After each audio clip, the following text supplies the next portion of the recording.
o'clock. I will call the regular city council meeting to order for Monday, August 25th, 2025. Joel, would you please take attendance? Councilmember Zeter. Present. Councilmember Westover. Here. Councilmember Walker.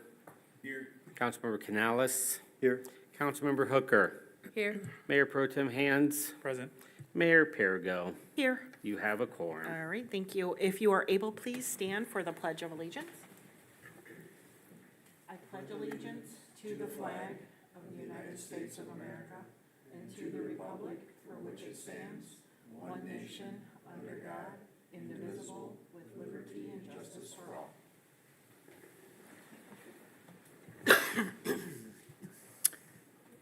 Agenda item 4A is approval of the August 25th, 2025 agenda. Could I please get a motion? I'll make a motion, we approve the agenda. Support. It's been moved and supported. All those in favor, say aye. Aye. Opposed? Motion passes. Agenda item 5A is approval of the regular council meeting minutes from August 11th, 2025. Make a motion to approve the minutes from August 11th. Support. Okay, it's been moved and supported. Any changes, discussion? All right, seeing none. All those in favor say aye. Aye. Opposed? Motion passes. Okay, we're going to move down to the next agenda item with a topic to discuss is 8A, public hearing and adoption of Resolution 25.26 regarding a Michigan State Housing Development Authority Community Development Block Grant to create 10 new apartments in downtown Allegan. Thank you, Mayor. This evening is a public hearing and adoption of a resolution that authorized the submission of a grant application to MSHDA, which is the Michigan State Housing Development Authority.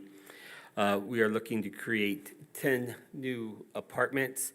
Of those 10 new apartments, 6 of the apartments will be for households earning 80% or less of the area median income. Each apartment is going to receive $100,000 in funding for construction. The total funding request from the state of Michigan will be $1,180,000. This includes construction costs and grant administration costs. Total private funding expected for this project is $400,000, and the total project investment will be $1,580,000. The 4 addresses that are going to be converted from vacant, underutilized second floors into apartments. 116 Locust Street will have 4 new apartments. 3 will be made available to low to moderate income residents. 115 Locust Street will be 2 new apartments. 138 Hubbard Street will be 2 new apartments, and 145 Brady Street will be 2 new apartments. This program is similar to other grants the city has secured in recent years where we've done work in the second floors of downtown businesses. Recently, the Community Development Block Grant Program was transferred from the MEDC, where this program was before. It's now in MSHDA's hands. The program is a little bit different with it being at MSHDA, that they have several silos or programs for this funding. One of them is unoccupied second floor development. So it's really to encourage and support traditional downtowns where the second floors have been neglected. As part of this program, the first floor has to have a commercial use or be white boxed for a commercial use. The first floor cannot remain, dilapidated or underutilized. The program also requires the city council to establish a signatory for all documents, which is in your resolution, which would be myself, Joel Dyes, the city manager. You will also have to identify me as the environmental or the certifying officer for the environmental review record, which is typical of what we've done with other CDBG programs or funding in years past. Any questions for staff before we open the floor for the public hearing? Joel, just for the public's knowledge, and maybe for council as well, do you have a map, or can you describe where each of these addresses are? Sure, and I'll, Parker, if I misspeak here. So 116 Locust Street is next to Lumberman Lofts. It is where the former Board and Brush was, and where Lacey's Nail Studio is being located on the first floor. 115 Locust Street is directly across from there. That was the old Allegan Community Pharmacy. Thank you, Parker. 138 Hubbard Street is the Martin Law Office Building. It's right around the corner from Locust, the intersection of Locust and Hubbard and Brady, directly across the street from that triangle building that we so badly want to see developed. And then 145 Brady Street is the old Allegan Event corporate offices. So maybe I'm not understanding. I thought that, okay, it doesn't have to be an existing business in the bottom unit, but it has Correct. to be, It has to be either white boxed, Okay. ready to lease, okay. or activated All already. right, because I'm just thinking like 115 Locust hasn't had a business in there. Correct, but for- it is white boxed, ready to lease. Okay, all right. And I had a- just for your information, white box is a common economic development term, meaning that it could be leased tomorrow if it had to be leased. It doesn't have to go through a reconstruction or anything. It's occupiable. Okay. Is there any other, other questions from council? No? This way? Okay. This does require a public hearing. All right. Okay, it at 6:06, I will open up the floor for any public comment.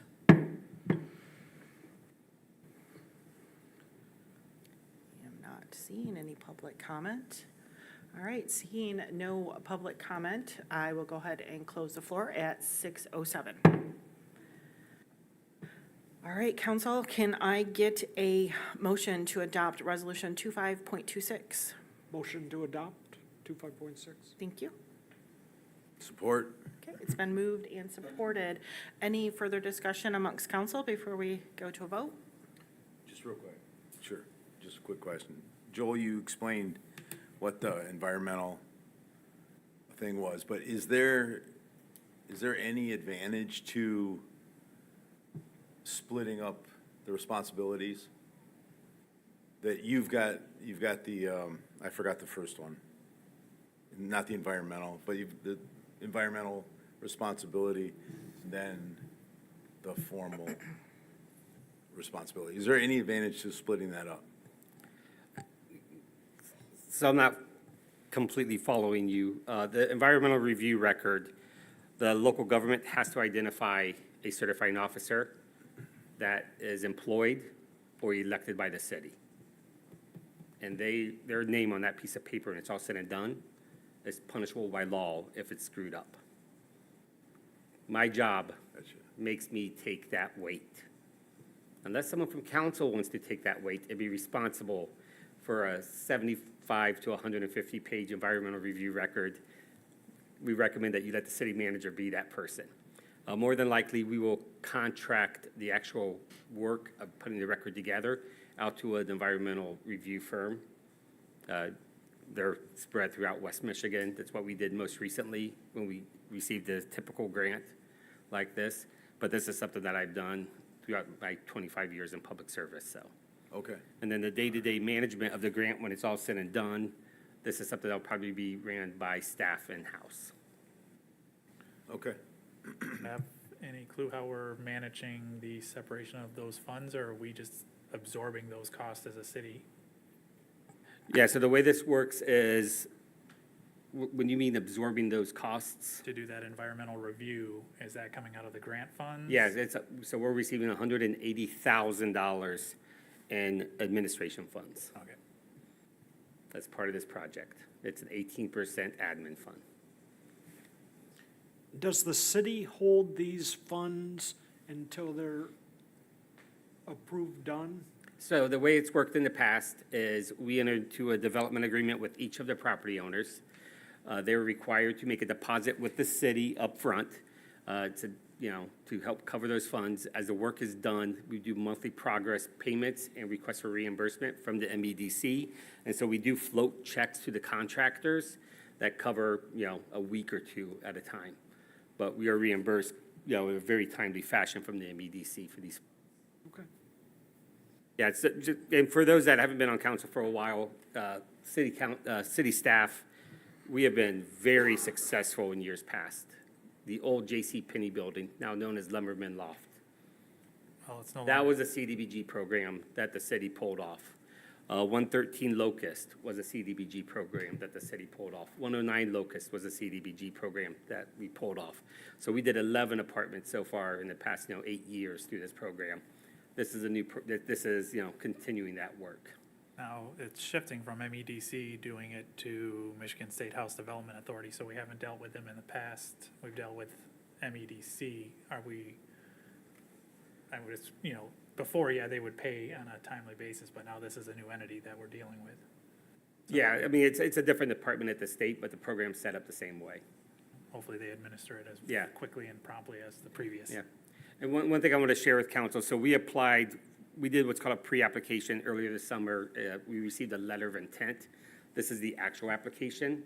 And the reason I'm sharing this with you, in 2016, my predecessor secured a letter of intent for $600,000 for Red Tail Restaurant. The city council at that time decided to end the employment of that city manager at that time. And nobody told Red Tail, don't do any work until the grant comes in. They started the work. When I came here, I got a tour of the restaurant under construction, saw the letter of intent, went looking for the grant agreement, made a phone call to MEDC, and they said, yeah, there's no money. You know how the rules play. So if something happens between now and then that's more for my employees here, a letter of intent is just a promise to pay, and promises can be broken. A grant agreement is that contract. And so we don't do any work until we get that contract. So that's also for council, just in case things ever go awry, you're well aware of it as well.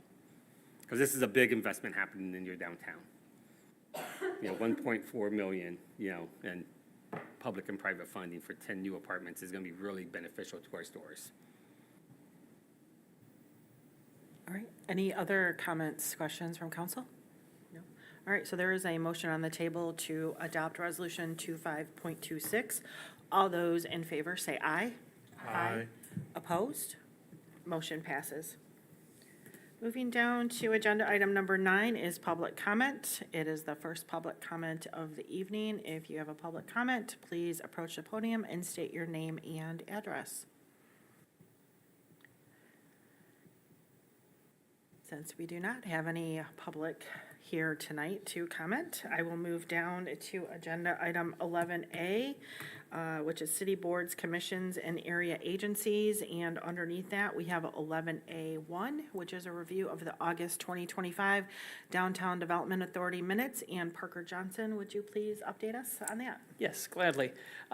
We, at the DDA, reviewed, or I updated the board on the recent approval by the city council to purchase the new parking lot identifier signs through Sign Art of Kalamazoo. The DDA, as well as the Public Spaces Commission, have been very active throughout that development process, and so they were very excited to see that implementation was moving forward with the parking lot identifiers. And then we also began the initial steps in the update of our Downtown Allegan Master Plan, which was last updated for the 5-year period of 2020 to 2025.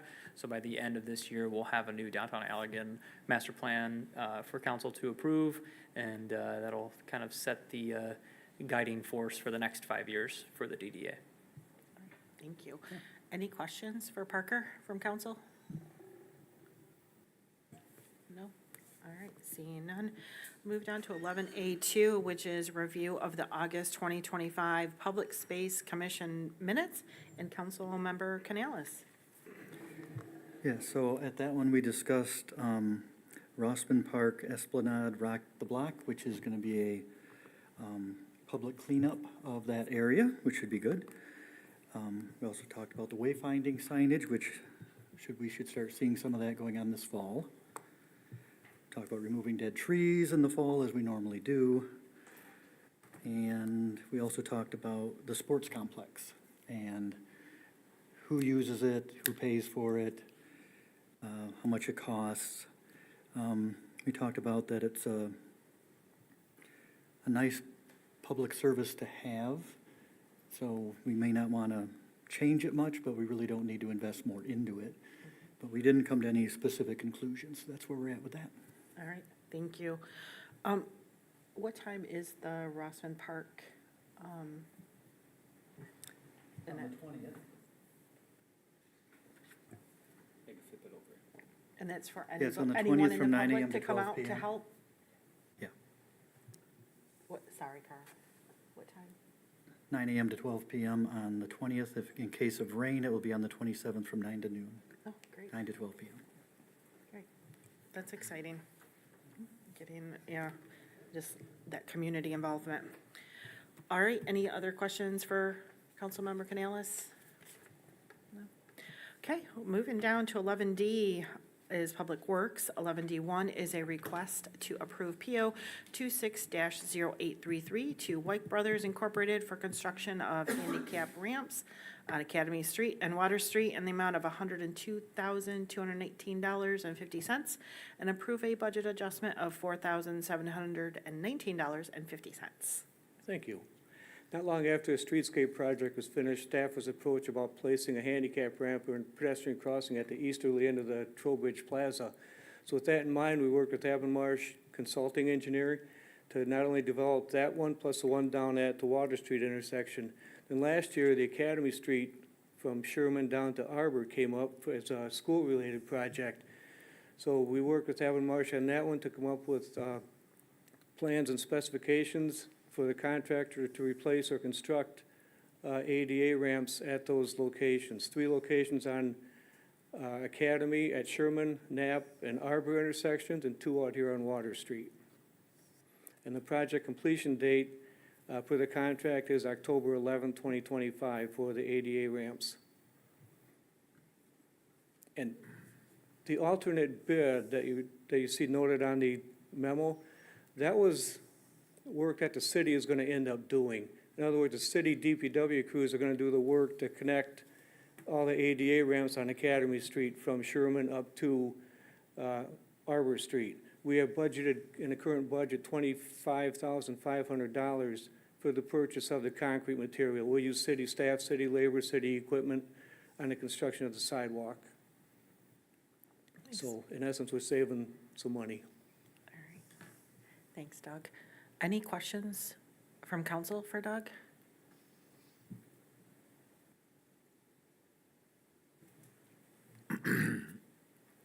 Doug, at first I was really shocked with the cost of the, just the handicap ramps. But then, seeing in the drawings, it's pretty extensive. Do you want to explain anything else there? Just give everyone general. Any more- particular intersection or just, Could you go back?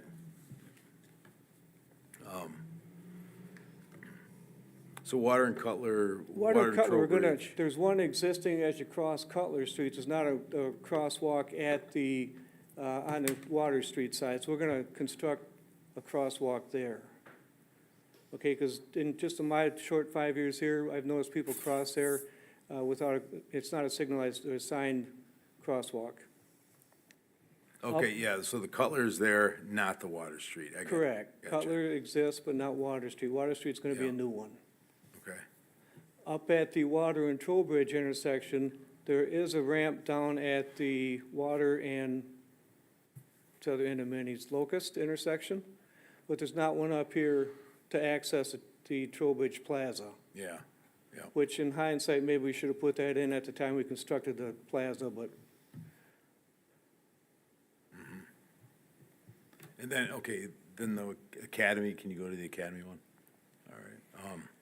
Academy and Arbor, I believe there is underground work there as far as some catch basin work.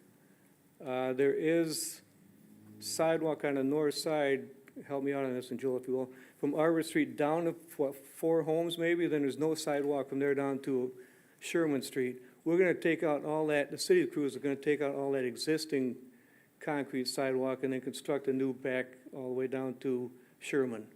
But this will get two new handicap ramps at the Academy and Arbor intersection. Academy and Knapp, we're gonna upgrade the existing crosswalk on the south side. And then we're gonna install that new one that crosses Academy. So there is currently one on Knapp Street, but there's not one on Academy. And Academy and Sherman, there are three there now, if I recall correctly, but we're gonna put sidewalk in, so we have to make them ADA accessible. Yeah, when the elementary school opens in the fall of 2026, it's predicted that Academy is going to become the main thoroughfare for walkers, for kids, elementary kids walking to school. So it's imperative that we get a sidewalk along one side of Academy, so the kids aren't walking in the street. And as Doug mentioned, the intersections of Academy and Arbor, there's new curb going in at those intersections because we have to define those. If you guys have gone out to that intersection, you'll see it's just crumbling. The catch basins in the storm are just trashed in that area as well. So yeah, the number, it jumps. And as I remind myself many times, to Joel Dye, the person, this number is, holy cow, it's a lot of money. But when you look at the world of construction and what it takes to pull something off, it's, you know, we went out for bid, these are what the bids came in at, and I really applaud, it was the DPW staff who, when we were doing the planning for this earlier this year along Academy, said, we can lay the sidewalk ourselves at a much cheaper cost than hiring a contractor to do this. And, you know, they do, you know, concrete work is something our DPW does well, so they're saving the city a lot of money by getting out there and doing that work.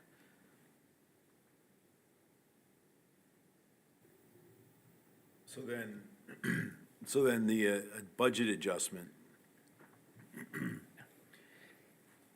I can handle this one, Doug. So we budgeted $97,500 in fiscal year '26 for this work. just all, All the crosswalk work. That's what we put in there this year, 97.5. And so the low bid came in at 102. So for us to pull this off, we need council to approve a budget adjustment of $4,719.50 from the general fund balance to this.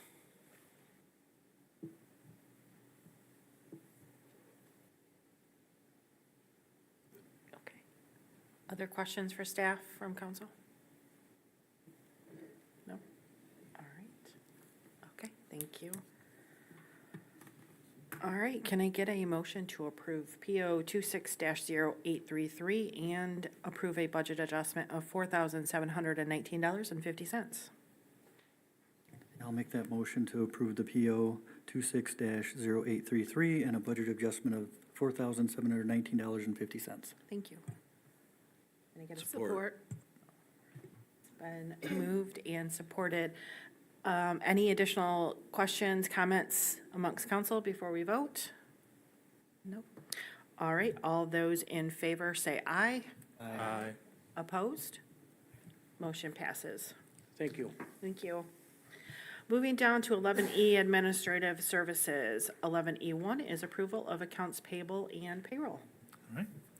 It's requested that the city council approve accounts payable in the amount of $641,261.32 and payroll in the amount of $122,950.75 for a total disbursement of $764,212.07. Motion to approve? All right, it's been moved and supported. Questions from council or discussion? I guess one discussion, Joe, I didn't see the answer with the water service hookups, or did I miss that? You must have missed that. So what you're referring to is, I got an email today from Councilmember Walker asking for, it says, check number 5613, vendor name is City of Allegan, description is June 2025 usage for $29,166.30. No, I got that, I'm sorry. I get that. The, Bob Tolsma.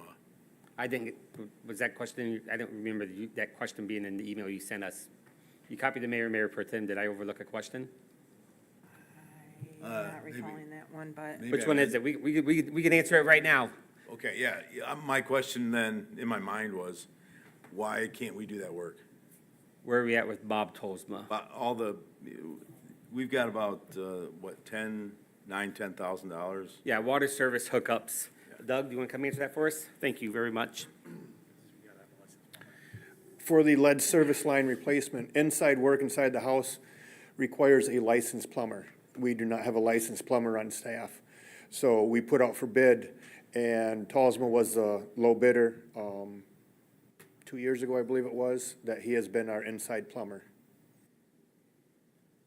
And this is really part of the Booker funds and then some. This is reimbursed through Booker funds, but in future, when staff replaces it, we will still need a plumber for the inside work. Because any connections inside the house have to be done by a licensed plumber. But Booker is done. Booker funds are done, right? The end of August is the last we can bill for. Oh, okay, all right, I thought it was July. Yep, no, it is end of August. Okay. Thanks, Doug.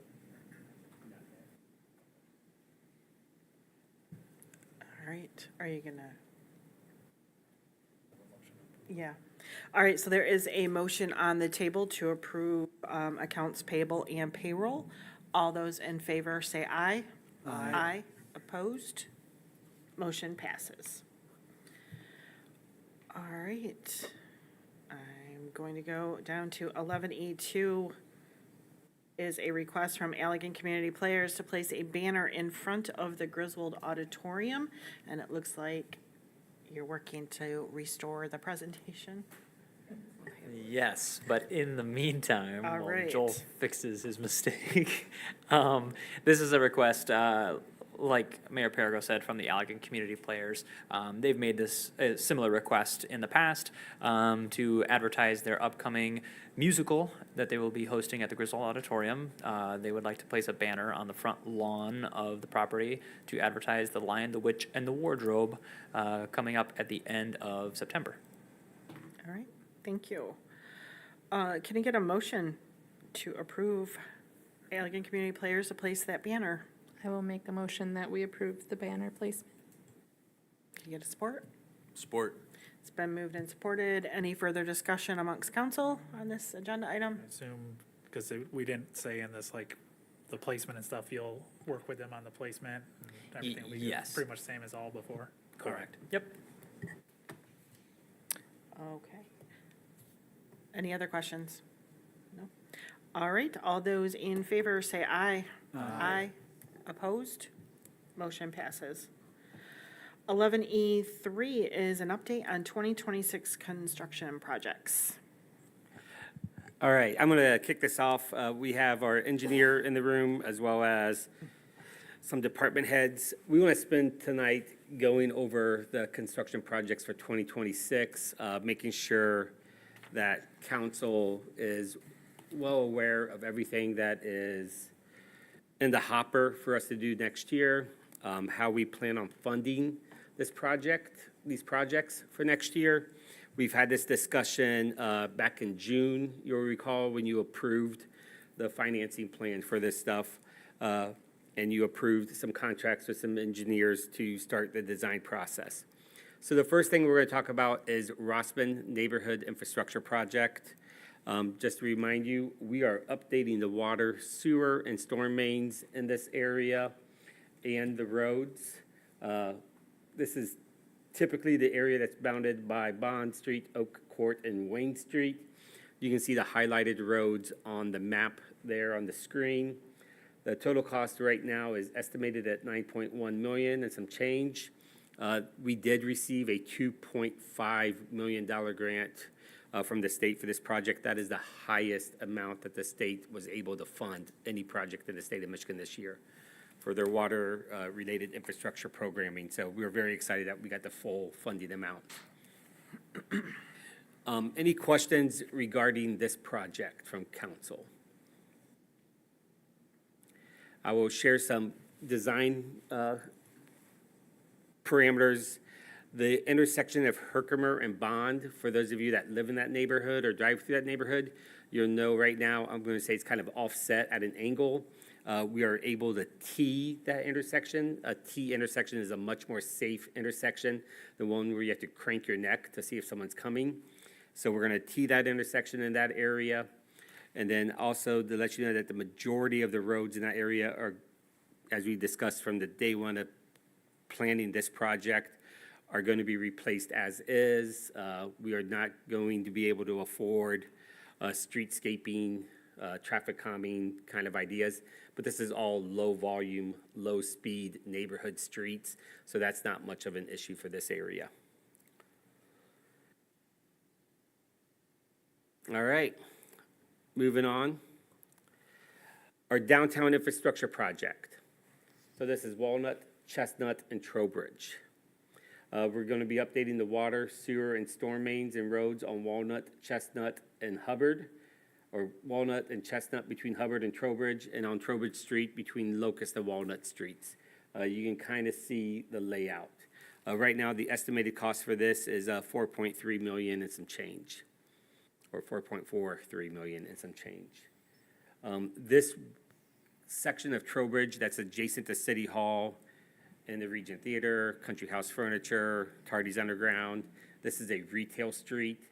So this section, this block between Locust and Chestnut will receive the same treatment as our other retail streets in our downtown that we just finished last year or 2 years ago. Chestnut, Trowbridge, and Walnut will receive some treatment, but not at the same intense level that the other retail streets have, received it. Any questions regarding this project? And we can go back to them later on as they go through other projects we're doing. So the trees will come down on Trowbridge? These trees are coming down, yeah. When you stand, if you get a chance, you can stand just right outside City Hall, and you will see a 6-inch root that is separating the curb from the sidewalk and the gutter pan. And when we dig in to take out the sidewalk and we dig in to take out the road, locust trees have high roots. We will be cutting into a lot of roots. So there is a tree planting plan like we had with the downtown project. So we're gonna be, replacing the trees, but we are not gonna be able to, work around these trees. This is a water main project on Grand Street. We're replacing the water main along Grand Street from River Street to North Main Street. The total estimated cost of this is $480,000. In 2027, MDOT is coming to town, and they are going to be resurfacing 222 from River Street all the way to right before the Allegan County Credit Union. So we felt compelled. This is a water main that is up for replacement. It's 80-some years old. We need to fix it, and we felt that we needed to replace it now before MDOT comes in and rips up the road and resurfaces it, because we'd hate for them to do that in 27 and have us replace this in 28 or 29 and ruin a nice new road like what we have on Marshall and M89 right now. Sewer lining. So recently you guys approved a purchase order with Waste Recovery Systems to televise and clean sewer mains in the Rossman Park neighborhood, as well as along Water Street and Grand Street. As they do that work, the televising, we will know which ones are eligible to be relined and not replaced, which will reduce costs for us in the long run. But we're estimating that we're going to spend about $800,000, to line approximately 7,390 feet of sewer mains in the city. Sludge thickening. You guys already approved the design and engineering proposal from Wade Trim to design a sludge thickener at the Water Resource Recovery Facility. With this cost total is about $2.4 million for us to, install it once they are done with their design process. And this will be at the Water Resource Recovery Facility on North Street. So our total project cost for this whole set of projects is $17,234,375. We take out the MEDC grant that we got for Rossman Park of $2.5 million. The total city obligation is going to be $14,734,375. As we discussed back in June, the question was, how are we going to pay for this needed work? We are using $1,974,000 in cash that's currently on hand. We are going to use a $2,500,000 grant that we received from the state of Michigan. We will issue up to $13,180,000 in water and sewer revenue bonds. The annual water bond payment will average $277,898 over 25 years. And the sewer bond payment will average $632,274 over 25 years. To pay for the bonds, as we discussed back in June, the water rates will increase 8% in 2026, 6% in 2027, 2028, 2029, and 2030, and 1.5% in years 2031 through 2035. Sewer rates will increase 1.5% in years 2026 through 2035. As we shared with you in June, over the course of those 10 years, the average monthly increase for an average water and sewer user will be $2.40, and the average annual increase will be $28.26. Any questions so far? We can go back and talk about projects, but I am going to spend some time talking about the bonding process. I have a question. Sure. So this covers everything, right? So we have a water increase. We don't need to do any other revenue, eliminate any other services or anything of that nature. So this covers everything for the Rossman Park neighborhood, the Grand Street Water Main Project, the sewer lining project, the sludge thickener, and the downtown project. This does not include all the other projects that were identified in the 6-year capital improvement plan. So Cora, Jenny, Ida, Lake, Arnold, Knapp, those are all equal projects that have to be addressed somehow. If we're just talking, those were projects that had water and sewer components, because we could use water and sewer to help pay for asphalt repair. That does not include where we need to do mill and fill on roads. So Eastern Avenue. When I say Eastern Avenue, I mean Eastern Avenue north of M222, going down the dip, across Low, into the industrial park. That road is falling apart. A37 to the city residents, known as North Main. That road is falling apart. The seams are coming apart at the midsection. Some of our local residential roads in the downtown area, I'm starting to see deeper potholes, bigger separation, things that crack seal can't do. Doug Hodgman, since he's been here in the past 5 years, we've been more aggressive on an annual crack sealing program to get in front of that. But there are quite a few roads that are past the crack sealing. I'm not going to use the word Band-Aid, but the crack sealing, process to preserve or prolong the road life. I will encourage council. We are not big fans of chip sealing as a process to do road preventative maintenance, prolonging the life.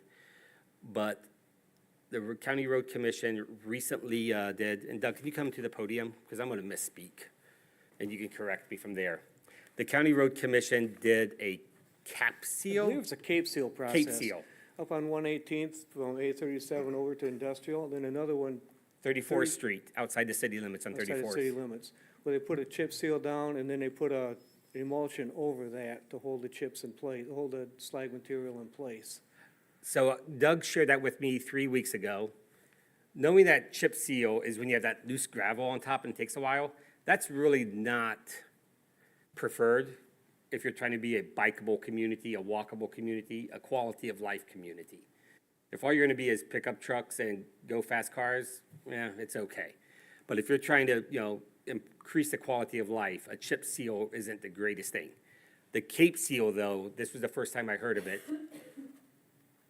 I'm not gonna say it's the greatest thing, because it's not. Road reconstruction's the greatest thing, but it didn't turn me off. It didn't make me feel icky in my stomach, especially 34th Street. It was the finance director, Tracy Stahl, who was in the meeting with us, that said, hey, you should look at 34th Street and tell me what you think. So I asked Doug to reach out to the county, learn more about it, but I encourage council members, drive down 118th between Industrial and A37. Industrial and 837, and then 34th Street, down by 115th out to where Ely turns into it. Yeah, by the new school, by the high school and stuff. It seems, I thought they just got better at chip sealing when I drove on it. I was like, well, this is different, but it's different, yeah. It didn't feel as bad as when you go on a chip seal. No. And so as we talk about, there's other projects, so this covers just next year. And after next year, we're gonna have to figure revenue, we're gonna have to find ways to bring in more revenue or reduce expenses somewhere else. But as you guys all know, just through life, expenses always go up. So we're gonna have to, continue, we're not out of the tunnel. We're still working our way through stuff. But this is very important work that we're doing right now. That Rossman Park neighborhood, 100-some homes are in that neighborhood, the underground utilities, water mains, sewer mains, storm sewers. You've seen the pictures. There's a reason why the state of Michigan gave us the highest possible grant they could give us for it, because they realized how badly it's needed in that neighborhood. Other questions about the projects? Of the cash on hand, what will that leave us at for cash on hand if we were to do all these projects? Typically, we like to have a certain amount of. Yeah, so Tracy's gonna be looking that up. One of the reasons why this became doable is in May, so each year we get 2 payments from the Local Community Stabilization Act, which is what was created at the state of Michigan to reimburse cities for lost personal property taxes when the state got rid of the personal property taxes in 2015. We get the first payment in October, and then after they calculate everything, we get a second payment in May. Their fiscal year is October through September 30th. We don't budget for that second payment because that's called the additional extra payment. And it may be there, it may not be there. So it's a conservative way of budgeting for us to make sure we don't get caught, too far out on the pier. This year, it was a little over $700,000. Then we were able to utilize the fund balance from our major street fund and our local street funds to cover the rest, which makes paying for the roads, that cash on hand, making it making it possible for us to afford it. And Tracy's gonna give you the exact number. She's doing the calculation right now.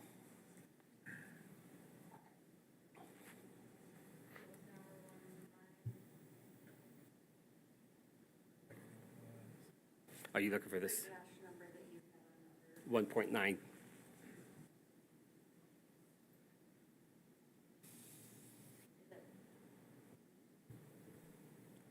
Is your speaker on, your mic? These are rough numbers based on the year-end adjustments I've made as of today before the audit adjustments that come through. We have 4.7 million in fund balance. Taking away the 1.97 leaves us with 2.782. So it's well above the 2 million, whatever you. Yeah, whoever prefers. historically, since I've been here, the council has tried to keep a general fund balance of 20% or north of $1 million. We've been really successful being higher than that with a cushion. and you want to have that cushion. So, we're comfortable with where we are on this. Again, we are just at the 30% design stage for our projects on this. October 3rd, we'll be at 60% design stage, and our number will be a lot more fine-tuned on where we stand there. And at that point too, I'll have the audit adjustments done. Yep. The other thing I want to mention, that does not include our major local street fund balances, because in those balances that I gave you, there are Ely Street that needs to come out of that, things being transferred over from 2026, Mahan Park, things like that, they haven't come out, but I'm very comfortable with north of that, $2 million that we're still very good in our fund balances. Any other questions about the projects themselves? Well, not so much about the projects. Are we going to talk, well, do we have any action items on this list tonight? No, there's no action items. So I'm going to spend the next few minutes talking about bonding processes, because 1, 2, maybe 3 of you have been through a bonding process before. And so I feel like we should go over that schedule so you fully understand what a bond, issuing water and sewer revenue bonds, what it really includes. So we work No, with. 1 second, I'm sorry. Sure. Yeah, let me, if we don't have an action item other than an update here, I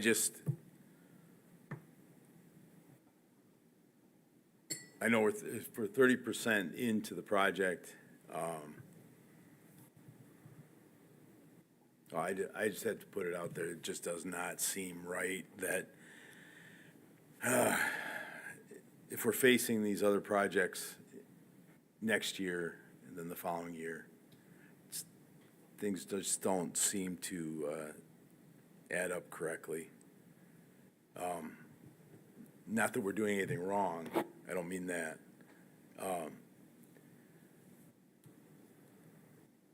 Maybe I've got a different opinion than the last time we talked about it in June, but is it even possible that we could hold off on Trowbridge, Walnut, Chestnut, put that off for a year or 2 years and worry about maybe more important residential areas next year? Will that come to a point where we put 30% in, but that's on hold, and I know prices are gonna continue to rise? Well, it's not on hold for the design. You approved the full design. So that full cost is going Oh, through. let's stop it. It's already been approved. It's been It's approved. approved. I would heavily recommend that city council does not get into the practice of canceling a contract or trying to cancel a contract midstream. Yeah, because that's not saving much anyways, because the total project cost is 4.4 million. The design process is just the design, which we can hold in our pocket and we can implement at any time. agree. So we could I agree with that. have the design in hand and go, we're gonna hold off on this for a year or 2 years, but we already have the design, so it makes it easy for, if we pick it back up in the future date, to just go out to bid almost immediately, with just updating some engineering numbers to just say, give us an engineer estimate before we send it out for a bid. So I wouldn't stop any design process we already approved, but if we want to, in the long run, say, we don't feel comfortable doing this project or that project, we still have that opportunity. Yeah. You go out for bid, you see what the costs come in. It's really difficult, in my opinion, for people to rank competing areas of the city when we look where to invest money. This Trowbridge, Walnut, and Chestnut is some of our oldest infrastructure. The sidewalk, as I mentioned at a previous council meeting, across the street from us. We've had 6, 7 trip and falls. One was a lady who was 30 weeks pregnant because the sidewalks are so uneven in this area. This is it is not a safe pedestrian area at all. The water mains, the sewer mains are just as bad as they are in other areas. I would offer that addressing, the Rossman Park neighborhood, there's 100 homes in this area, and you're taking care of those 100 homes. There's also people that live in this area as well. The number of people that, is it 24 apartments at the senior complex? Yeah, it was well before me, but the senior complex, people live there. This is also a neighborhood down here as well, where people live. So if you're looking at one neighborhood over the other, my comment to Carl was just trying to more or less remind council, there's some people on staff that are like, oh, this is great, high five. And I'm constantly saying, the work's not done. This didn't solve our discussion we had in the spring. We still have to figure out the long term. And if you push this project off a year or 2 years, and since we have so much infrastructure work in this with the wide sidewalks and the trees, those costs are just gonna be exponentially higher than just in a neighborhood where all we are doing is a water main, a sewer main, and a road. Where each year, those aren't gonna jump through the roof like they are going down here. Because we have so much, above ground work we need to be doing. And like I said earlier, I would never recommend that city council get into business of, ending a contract, or it's gonna be hard to have contractors bid on anything. No one likes to do business with someone that they feel like walks away in the middle of a deal. So I would heavily caution on those kind of things. But we can go out for bid and see where the chips fall. I am very confident in the financing plan that was presented in June. I believe it does the least a bit of pain and harm to the ratepayers, which I am one of those people, in the city. So, and it's work that has to get going. Okay. Yeah, so I think with this stuff for 2026, looks like we pretty much have that covered without doing anything too radical. Now, when 2027 comes around, we may have to slow down what we're doing, because we can't spend money we don't have. So, this might be the last of the big projects for a year or two. We'll have to see what the budget comes in at. I think that's what you're concerned about, right? Yeah, me too. Yeah. No, it's nothing like taking out bonds and paying double the amount that you borrow. But that's always the fun of bonding. We could always look at the Trowbridge, look at ways, alternative bids, because this street it's semi-retail, I would say, about up till the Regent, and then after that, it's semi-not retail. Yeah, So it doesn't necessarily have to have the whole treatment less concrete, more grass. or less trees. We can go back historically and just remove all the trees as it was in the past. No. That's how it was. There was no trees in the way. And then then our sidewalks don't get torn up by them. Because every time we have the trees, they tear them up. We'll have to put alternate shade then, something out there. It's pretty shady in the day because this whole street's the correct facing. But yeah, that would be what I would recommend is we look at the bids and the bid documents, because after they finish the design work, they're gonna come to us with the design work for us to put it out to bid, and we could ask at that point for alternatives. If we think that some stuff is gonna be, hey, let's take this or that, or put that as a secondary bid. We've done that in the past for the downtown streetscape. I think we took out Okay. water or the sprinkling system. We took out a bunch of different Yep, stuff. we to took try out, to cost save. we removed irrigation from that right away to start saving costs. All right. Real quick, yeah, thank you, this is why I put this on the agenda with no action item, because I want you to continue to face this exciting projects that we have coming down the pipeline, but at the same time, the reality of, after next year, if we don't figure out how to raise more revenue, or if we don't figure out how to cut more costs, it is the end of doing major infrastructure projects for a while, and the public will know that. They just know their road's not gonna be touched for a while. Bonding, real quick. So we have to work with a bond attorney who is not a city attorney, and a bond, what I call bond counsel. It's a third-party firm, because we have to follow several state and federal finance laws to do this work. So they are going to prepare what's called a notice of intent in early October. On October 13th, you will be adopting the notice of intent for water and sewer bonds. Then there is a 45-day referendum period. So we just kind of sit and let it go through that. As we're going through that referendum period, we're doing our work to, continue with the planning, the design, et cetera. They then will distribute the official statements, we call them, to us for comments. And then we draft authorizing resolutions after the holidays.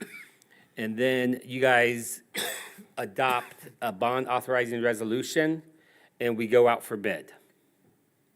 And we wait for, financial institutions to bid on our bonds. What interest rate are we going to get? And they go through a bidding process. We have to do our rating preparation the first week of January. So people talk about what's your rating, AA, AAA, stuff like that. They go through that. They look at all of our finances to see what kind of, risk we are for, financial institutions that want to, buy our bonds. And then we expect this to be all done by February 10th. That's through the bonding process. Prior to us awarding the bonds, we will already know what the bids are that come into us, because our bids are open January 16th. So staff, the engineer, our bond counsel has been working probably for the past month and a half, trying to line up all these different calendar dates that have to come together. Trying not to get the cart in front of the horse, because we are cognizant and aware that if we don't have the money, we can't do the project. And we got to know what the project's going to cost before we know how much money we're going to take in through the bond process. Any questions about that? All right, and Nothing major on that. Of course, the interest rates are supposed to take a cut in September from the Fed, hopefully a couple more to lower our bonding cost. The only thing was we had talked about the counties doing their cap and seal. What I'd like to see is, can we get a per lane mile cost comparison of what the county was doing, what a grind and fill would be, and what a full rebuild without water or sewer, just per mile, like what's an estimated cost, so that we can get an idea of, Yeah, that's stuff we can put together. just for. Yeah. I will tell you in this neighborhood, because we had this No, it's not for this, I'm just talking in general, and so that it's future an good. idea, when I'm looking at the end product that the county did out there. Yeah. What's the difference, because each one of those different processes have their place in our budgets, but if we're looking at 2027 in the future, some of those may be alternative processes. Very much We're so. not touching water and sewer, or minimal touch of water and sewer. To the point this afternoon, when I pointed out that 3 blocks of Fifth Street has no water and sewer, I'm like, let's just mill and fill it. And then I got an education lesson by our engineer and our DPW director that those roads are so bad, mill and fill won't solve the problems, because the base has been destroyed so bad. It has to be a full reconstruct on those 3 blocks. And so I'm already trying to find ways to value engineer. Are there any streets right now that you can think of that might be an option? I mean, in 2027? No, not off the top of my head. All right, because I'm like, Sherman is bad, and we've got a new elementary school. Sherman is bad, and we have a new elementary school. You are correct. Eastern. Yep. And A37 and et cetera. I mean, And we as don't Doug wanna- is gonna tell you, there's 29 miles of road, and as Parker now knows. I just don't, There are you know, 29 at miles of roads in this city. At what point do those streets get so bad that we Cry. option? I don't know, I'm just Yeah. saying. Can we get an age on those things? Yeah, we do a Pacer rating every year, Yeah. as you guys know. Yep. So we'll share that Pacer report with you again. You'll see how bad they are.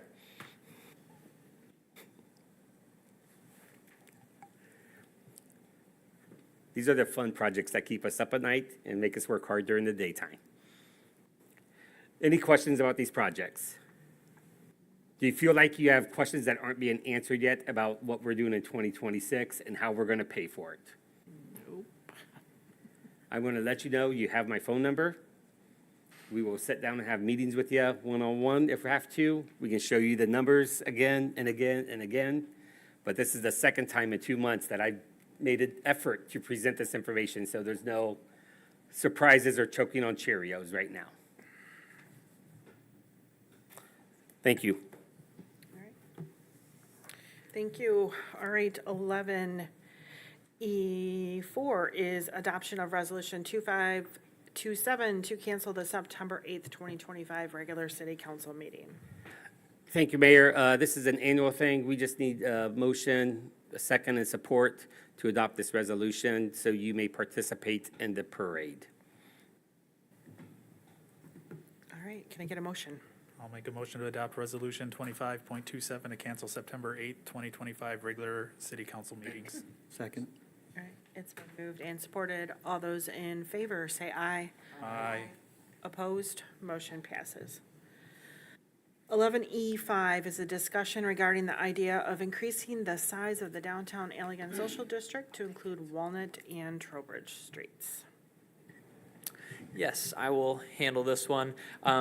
Your packet included a request. I think maybe I'm wrong.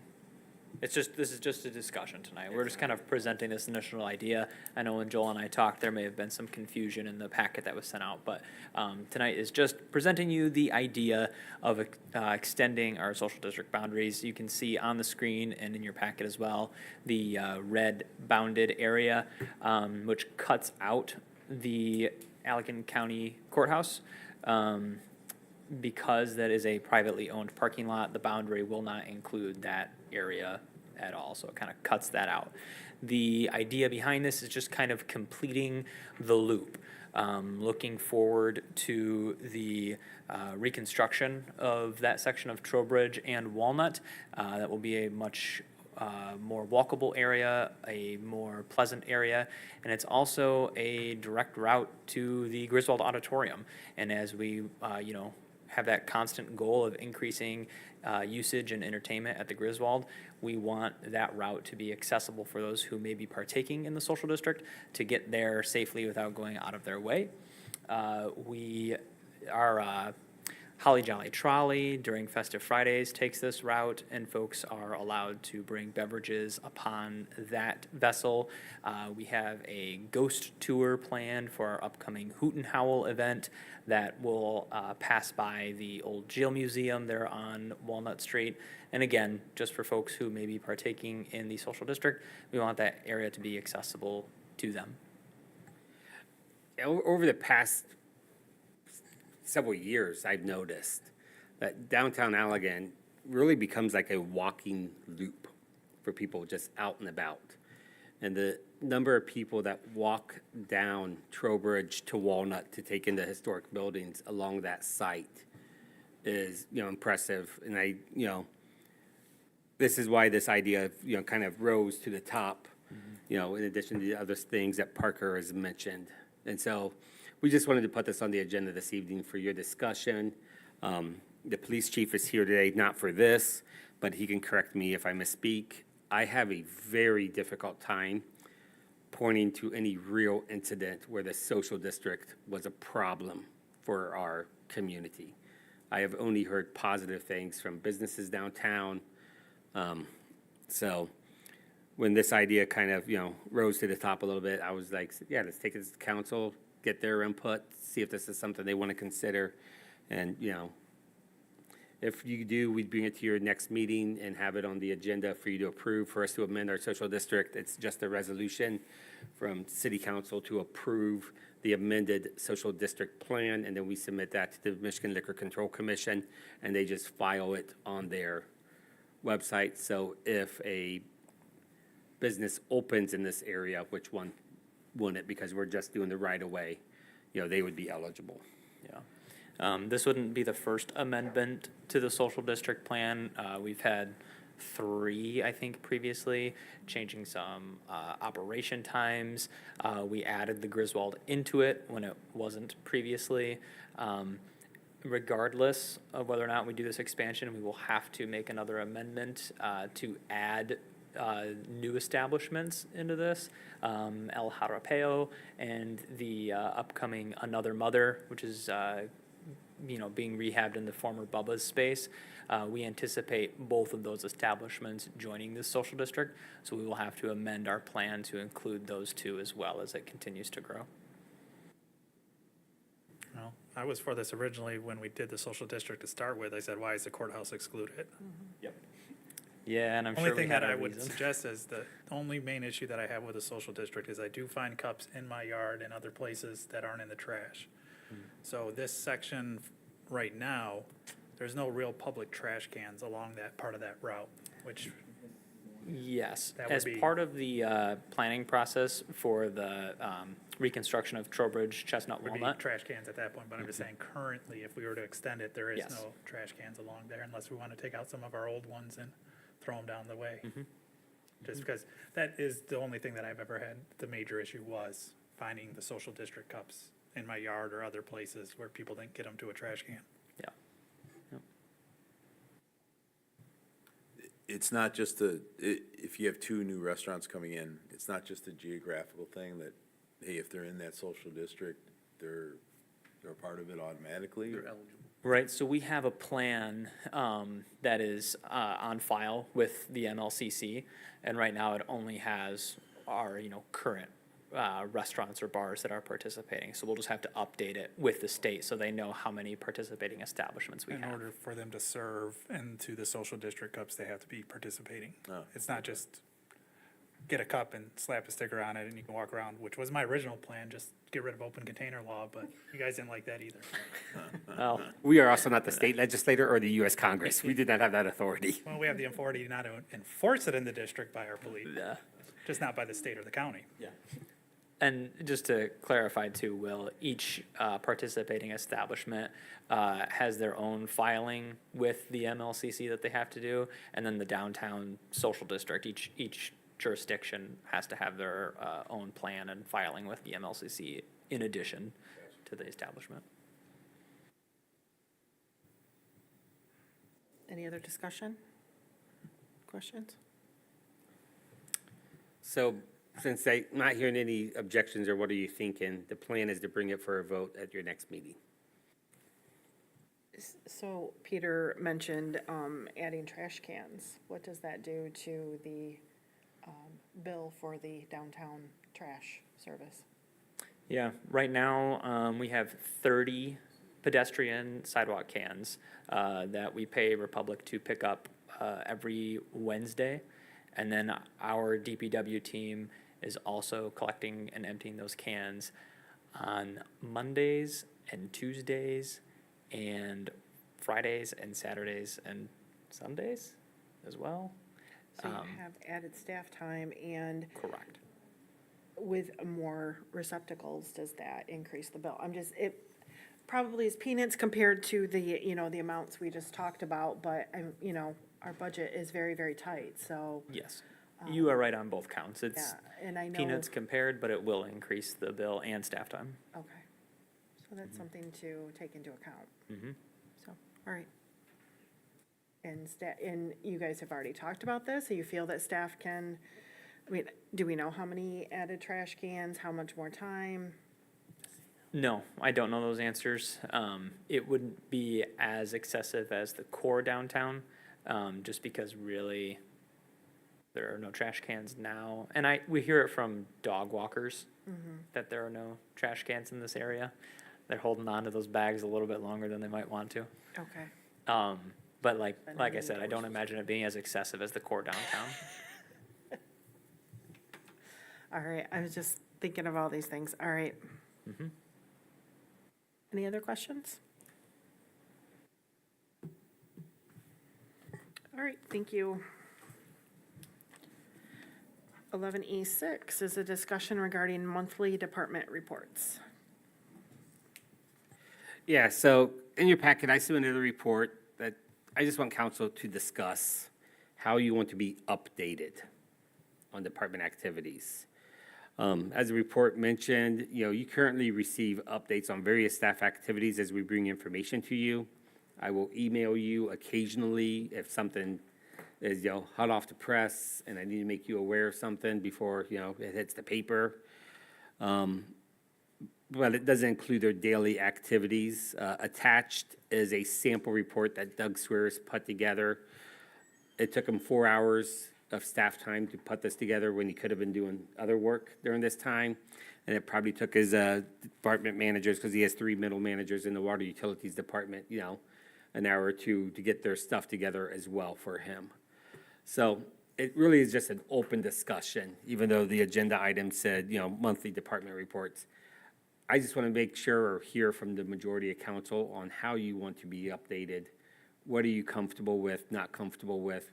Is there something that's information overload? Or do you want to micromanage everything, which if that's the answer, I'm going to remind you what a council manager form of government is. And you work through me on that stuff, but yeah, I want to make sure we are giving you the stuff you know. I've said multiple times, you can always reach out to me and set up meetings with my staff if there are, things you need to dive into with us.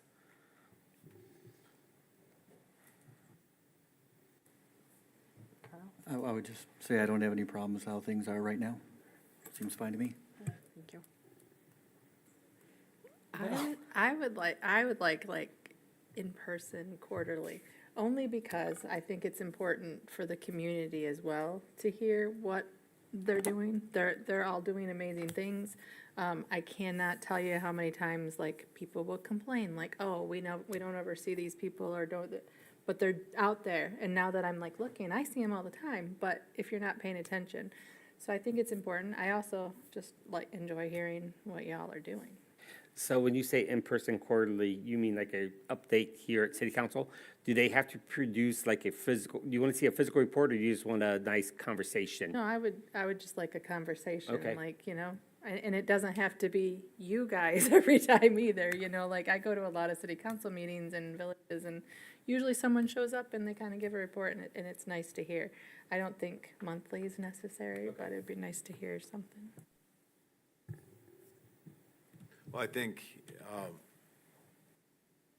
what would all the residents, they're concerned with quality, concerned with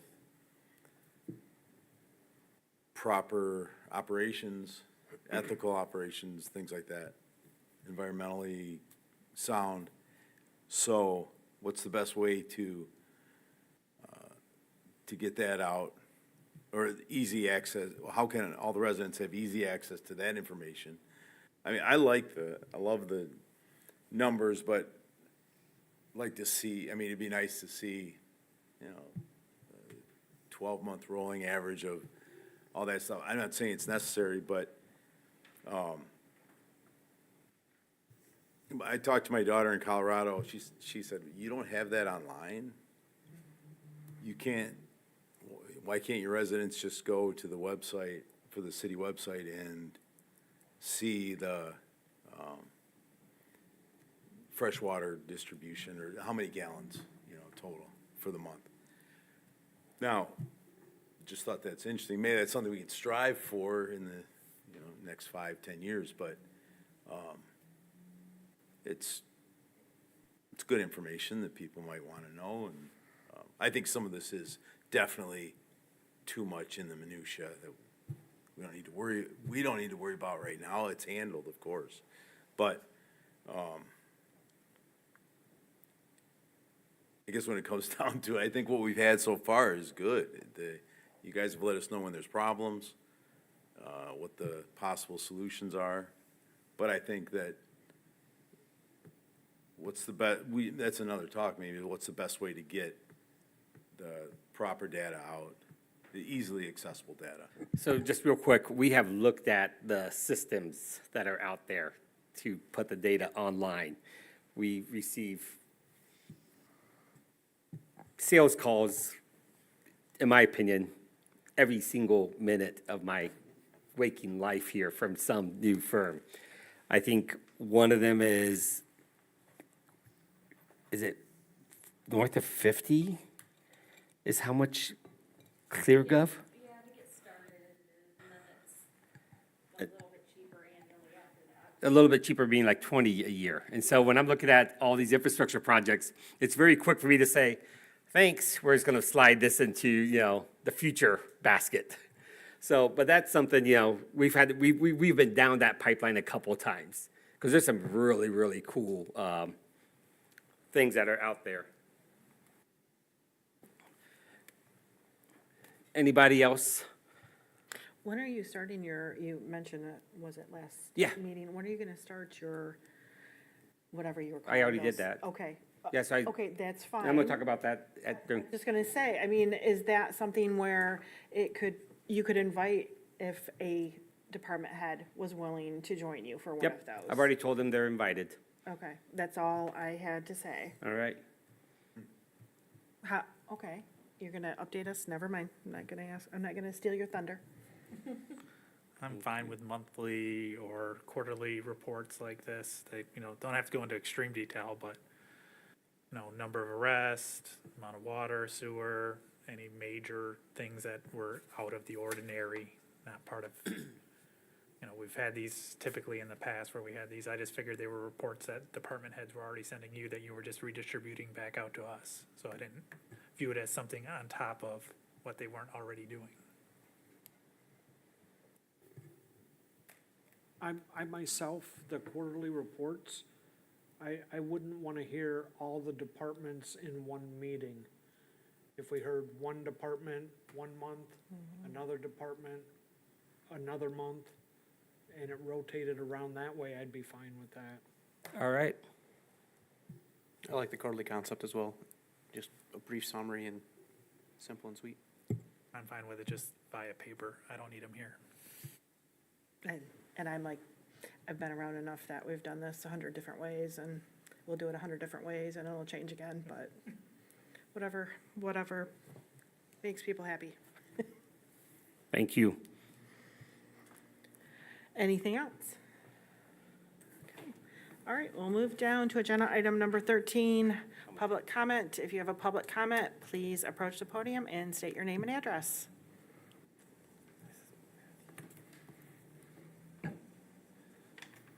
Matthew Pivovar, 329 Monroe Street.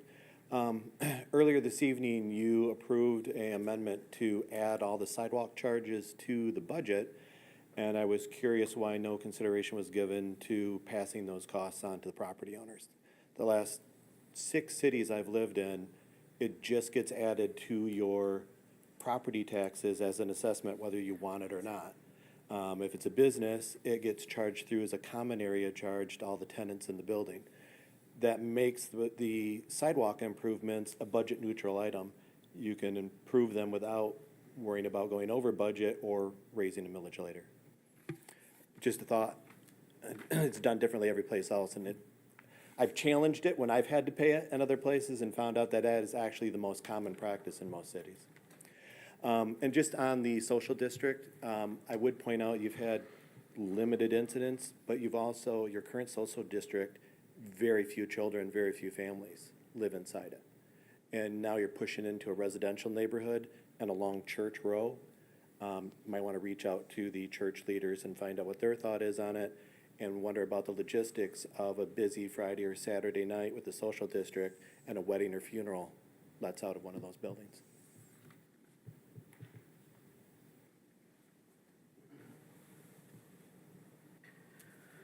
Any other public comment tonight?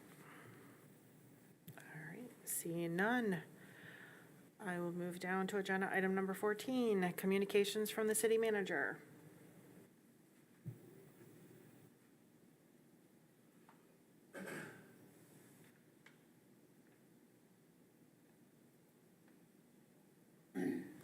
Just real quick, this was shared with me today. This is not one of those very expensive dashboards where you have your data. It's utilized by city staff and by our engineer, Abbenmarsh. What you're looking at is our water service connections, lead service connections. And you're seeing that 1,029, the service material is up to code, so it's, not a lead line. 637 are considered a lead service line, so those have to be replaced. And 157, we still need to do a little bit of investigation. So when this was shared with me, like off the hand at the end of the meeting, like, hey, Joel, have you seen this yet? It just caught my eye, and I thought that was really impressive.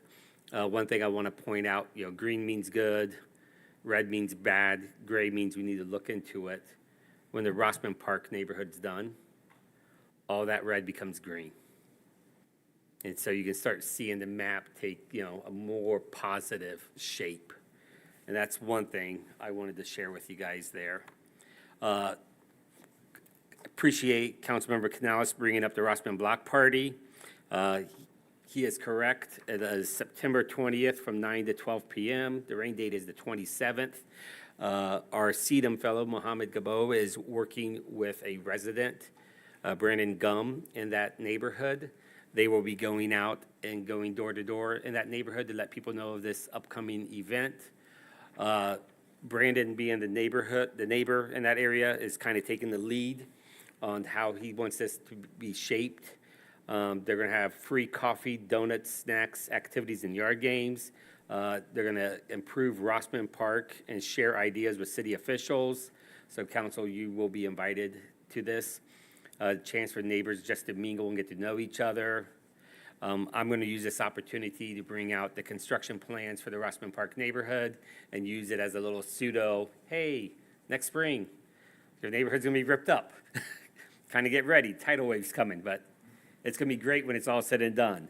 So yeah, this is a pretty cool thing that Mohammed, our CDM fellow, is doing, as well as our resident and neighbor, Brandon Gum. And Brandon's also on our planning commission, so it's always exciting to see a community member step up that way and take a leadership role. Tonight was the last fork in the road, and if you hurry, you might still get out there to get some amazing food. And then tomorrow will be my second City Hall connection. Just to remind council, I am having open office hours. So if I go back to my days when I was going to college, professors had to keep their door open for certain hours a week for students to stop in. This is the exact same thing. Residents can stop in and give me a piece of their mind, share their ideas, their solutions, have a good chat with me or the other staff that's hanging out. But it is the second Tuesday, which is tomorrow, will be from 5 to 6. The fourth Tuesday is tomorrow, 5 to 6. So 5 to 6 tomorrow, I'll be here at City Hall. I just hang out in the council chambers or the lobby for an hour. That's all, Mayor. All right. Where is this advertised at? The City Hall Connect was posted to our City of Allegan Facebook page. It's also on our cityofallegan.org website, and it'll be included in the upcoming water bill. All right, thank you. All right, moving down to agenda item 15, roundtable discussion from council and mayor. Councilperson Canales, would you like to go first? I got nothing today. All right, thank you. Councilperson Hooker. I don't think I have anything other than, do you think that we need that, I mean, if we just come and kind of hang out with you, that would take the place of like when Will and I were doing things? Sure. Yeah, you think? Councilmember, you're also encouraged to hang out with me. Keep it less than 3. Thank you. Okay. All right, thank you. Councilperson Zeter. I have a couple things. Last meeting, we had the manager of the gas station come over. I was just curious if you heard if that property got sold to them or where they're at on that? So, nope, the county is the entity that owns that parking lot. They have it listed for sale. I think they're taking offers through the end of this week, the 29th, and then they'll make a decision after the 29th.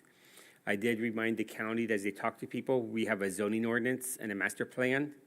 And so all, inquiries hopefully conform, that people have done their due diligence and verify they can, build or create what conforms to our zoning ordinance. Okay. And I forget the name of the street that Vitale's is on, but there's a burned out property there. And last time I drove by, their grass was very long, but worse than that, there's debris spread all over that property that's burnt, and what is the status of that property? So there are 2 house fires in that neighborhood. One is next to Vitale's, and then one was further down, deeper into the neighborhood. We are working with PCI right now to go through our condemnation process to get a court order to demo those properties. We already have a court order for 201 Race Street for demolition, and so we'll be bringing a bid to City Council on what it's going to cost to do the demolition on 201 Race, and Council, you will have a choice to make. Do you want to use public money to, remove structures that are dilapidated and a nuisance on the community? So on that note, it was my understanding that part of insurance payouts goes to the city? Correct, yeah. So in the state of Michigan, if you have fire insurance, keyword being if, the city receives part of your insurance. It's deposited into the city or the local government as an escrow, where if the property owner doesn't bring it into compliance, then the city can use that money to bring the code in, the property into compliance. We didn't get there with 111 River Street 2 years ago, but we almost got there. I mean, I more or less told the property owner, we either going to spend your $20,000 to knock it down, or you could probably find someone to do it for 12, and then you get $8,000 in cash to try to land on your feet somewhere. And thankfully, that property owner, realized the urgency of the issue. I don't believe we received the fire insurance payment for that house, but we can look into that. Okay, and then, I know the fire station was hoping for the new old fire truck to arrive, but there was a problem with the carrier, and that was supposed to arrive at some point during this meeting to the fire station, and it's my understanding that it's the original Allegan fire truck with the same hand-painted Allegan logo on it that they had purchased, and it went to the other side of the state, and he has donated it back to the Allegan Fire District. So that should be at the station at this point. And then I have not heard or seen anything on, was it the sewer on Minor Lake? So Allegan Township and the residents around Minor Lake are trying to figure out a way to create a public sewer system and connect that system to the city. Yeah. We are still just listening to conversation, so the ball's in their court.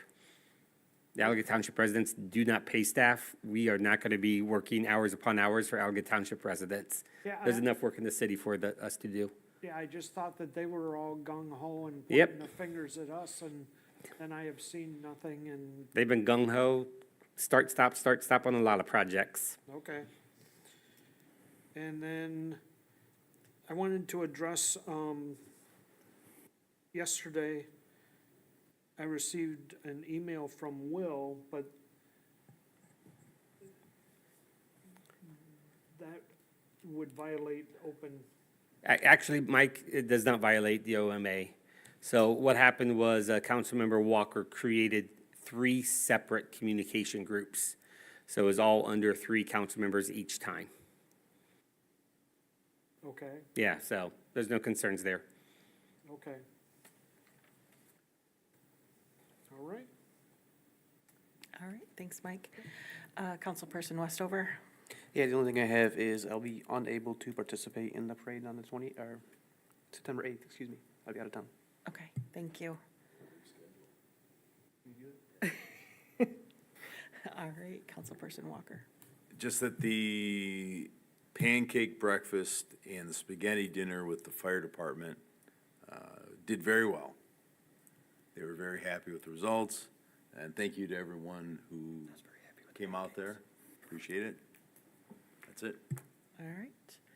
And I just had the question on the Race Street property for an update, but Joel gave that, so we'll see that at the next meeting. That is all I had. So at 7:29, I will adjourn the meeting.